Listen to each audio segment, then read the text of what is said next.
이준석 후보의 그 지지율이 10%가 넘느냐 안 넘느냐가 이제 그 관심사였는데 결국 넘지를 못했죠. 여러 가지 요인이 있을 겁니다. 한 가지 요인 중에 하나는 김문수 후보를 갈아치기 위해서 당내에서 쿠데타가 일어났잖아요. 그걸 진압하는 과정에서 갑자기 이분이 호감도가 착 올라가 버린 그것 때문에 이제 손해본 측면이 있겠고, 그 다음에 뭐 문제가 됐던 3차 토론에서 그 발언 이후에 공격을 해야 되는데 계속 해명하고 수비하는 쪽으로 틀어선 게 이제 그 10%를 넘지 못한 원인 중에 하나가 됐다고 보고요. 저는 뭐 늘 하던 얘기입니다. 오늘 또 반복하는데, 요번에도 그게 이제 나왔다고 생각하는데, 일단 갈라치기 정치하는 거 있지 않습니까? 그게 사실 득표율의 요인인 건 맞아요.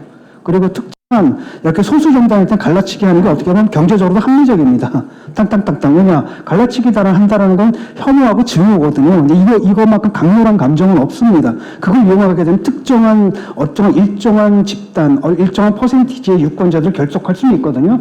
큰 정당에서 그렇게 하면 안 되죠. 하지만 작은 정당에서는 그거라도 어딥니까? 그 표가 어딥니까? 사실은 그런 것 때문에 좀 해왔고요. 그럼 보게 되니까 남성, 여성 갈라치기 하고 있고요. 두 번째로는 그 노인 갈라치기래요.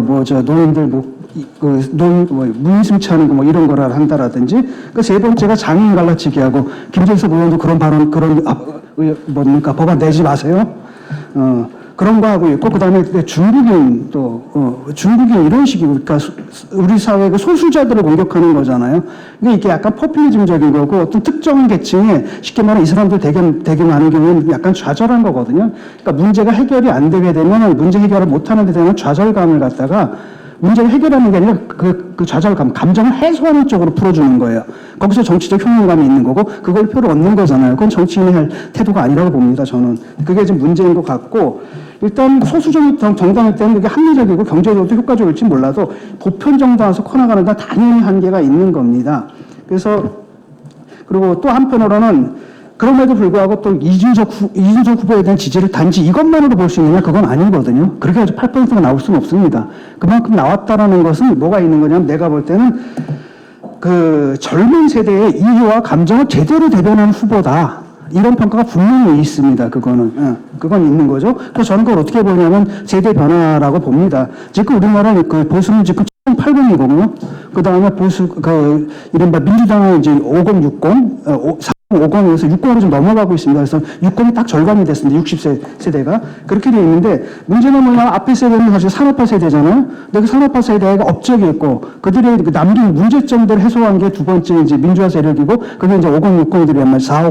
450, 60이란 말이죠. 그 사람은 정치적 민주화 했고, 두 번째 뭐 했습니까? 경제적 민주화에서 어느 정도 복지 문제, 이런 걸. 그러니까 산업화가 남겨놓은, 급속한 산업화가 나온 독재 문제와 빈부격차 문제를 어느 정도 해결을 했습니다. 문제는 뭐냐면은, 2030 세대는 이거 산업화 사회가 아니라 포스트 인더스트리얼 소사이어티거든요. 정보화 사회고 산업화 이후 세대라는 거예요. 그러니까 이 사람들은 일단 민주화운동, 이거는 역사책 속에 나오는 겁니다. 그냥 누리고 있는 거거든요. 근데 복지, 이게 부담으로 나오는 거예요. 부담으로 나오는 거고, 자기 수요할 비용으로 인식을 하게 되는 겁니다, 이 사람들은. 그러니까 이 세대들이 지금 요번 대선에서 아주 명확하게 나왔거든요. 합치면 더 많아요. 그래서 저는 이게 사실은 선거가 민주당이 이겼지만 사실 보수의 승리라고 보거든요, 전반적으로. 아젠다라든지 이것도 다 보수가 됐습니다. 민주당 아젠다라든지 몽땅 다 보수가 됐고, 젠더 문제, 성소수자 문제, 이런 진보적 의지가 완벽하게 실종됐거든요. 그래서 사회가 자칫 그렇게 좀 변해가는 측면이 있는데, 거기에 이제 주목을 해야 된다고 생각합니다. 2030은 이 산업화 사회와는 완전히 다른 이걸 갖고 있고, 그들이 이번에 새로운 유권자로 등장했다라는 겁니다. 그래서 이들을 잡기 위해서는 뭘 해야 되냐면, 그 젊은 세대들의 욕망을 갖다 제대로 대변을 해야 되는데, 이걸 또 포퓰리즘식으로 대변해가지고 너 땅들한테 우리가 퍼줘 이런 식으로. 그러니까 문제를 해결의 그 방안을 제시하는 게 아니라 감정을 자극해가지고 또 그 반사표를 얻으려고 이래서는 안 된다는 생각이 듭니다.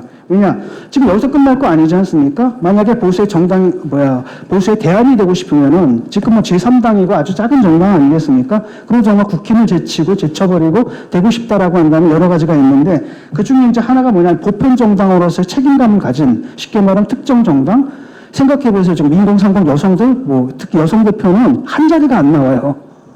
이거 가지고, 그 약간 2030 남성들, 그 다음에 여기 뭐야, 약간 여성 혐오 사이트에 있는 그 사람들 표를 얻는 데 도움이 될지 몰라도, 아니, 유권자의 절반이고, 그 다음에 여성들이 또 요즘 보니까 투표율이 높아요. 이 사람들 몽땅 다 적으로 돌려놓고서 어떻게 보편 정당을 지향하느냐, 이런 문제가 있는 거고요.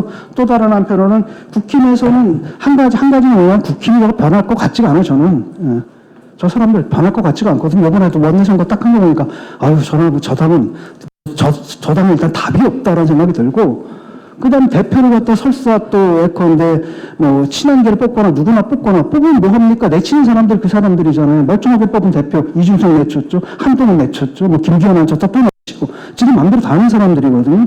그렇기 때문에 저당이 그나마 개혁신당에게는 저당의 상태가 상당히 바람직한 건데, 모르겠습니다. 그것도 난 두 가지 대안이 있다고 봐요. 아예 제껴버리는 거. 그러니까 국민들이 딱 볼 때, 아유, 저당은 안 되는구나. 완전히 포기하게 될 때.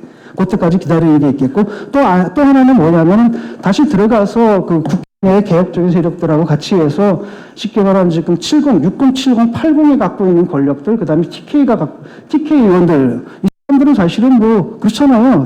수도권 민심이고 이거 신경 안 쓰거든요. 공적으로 당선인 사람들이니까 민심이 굉장히 한 사람들인데, 이러다 보니까 민심하고 떨어져 있는 이런 사람들인데, 이런 사람들로부터 뭘 뺏어오는 겁니까? 핵심을 뺏어가지고 당에서 정말 당을 갖다 개혁적으로 발전시킬 수 있는 뭡니까?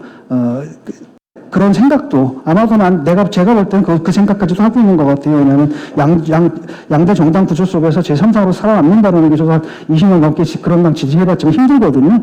그래서 그것도 하나의 옵션인데, 지금 문제는 뭐냐면, 그 보수가 좀 갈라져 있거든요. 예를 들어서 TK 보수하고 이제 강남 보수가 좀 갈라진 거예요, 이게.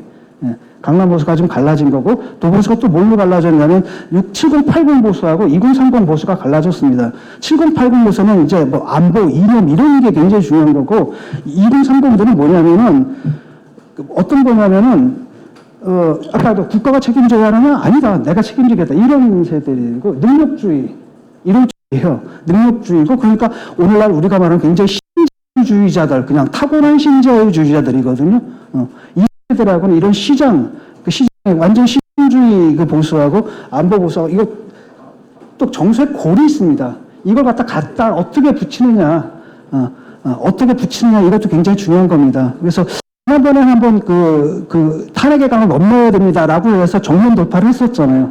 그러니까 요즘 뭐 보수들도 어느 정도 전략 선택을 할 만한 그런 유연성이 있다고 보거든요. 그런 걸 해가지고, 어쨌든, 헤게모니를 갖다 그들을 설득을 해서, 접속을 해서 그들과 연락을 하고, 연결을 하고, 설득을 해가지고, 끌고 나가는 그런 헤게모니를 어떻게 구축할 것인가, 이런 걸 좀 고민해볼 때가 되지 않았나, 이런 말씀 드리겠습니다.